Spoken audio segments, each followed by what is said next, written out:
Thank you for checking out this little teaser of the history of the papacy and church. Here's a little taste of what's coming up soon on the History of the Papacy podcast.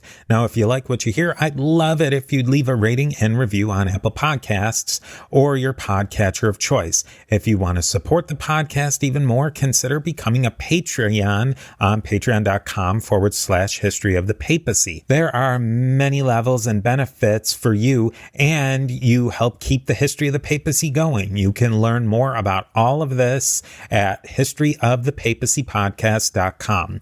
With that, here's another piece of the mosaic of the popes of Rome and Christian church, and I will definitely be talking to you more soon.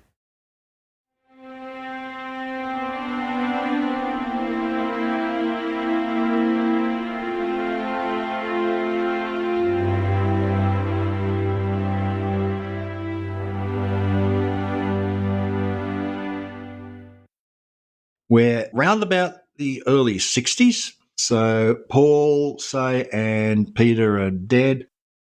What would have happened if the Jewish state had reached a concordat with Rome?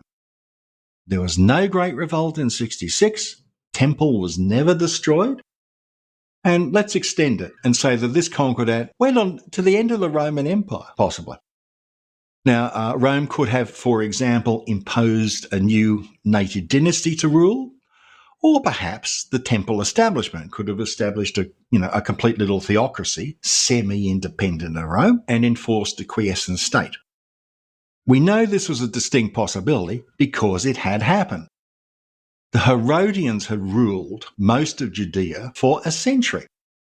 It's just rather unfortunate that the sons, Herod Archelaus, he got the lion's share, and he proved to be the most incompetent of all of Herod's sons. And the Romans got rid of him after 10 years, and then installed a succession of really very mediocre Roman bureaucrats. And I suppose they were mediocre because, well, who the hell wants to be in charge of Judea? I'd really like to run Syria, big rich province to the north, or, even more juicy, Egypt to the south. Instead, I'm stuck here in this dust bowl.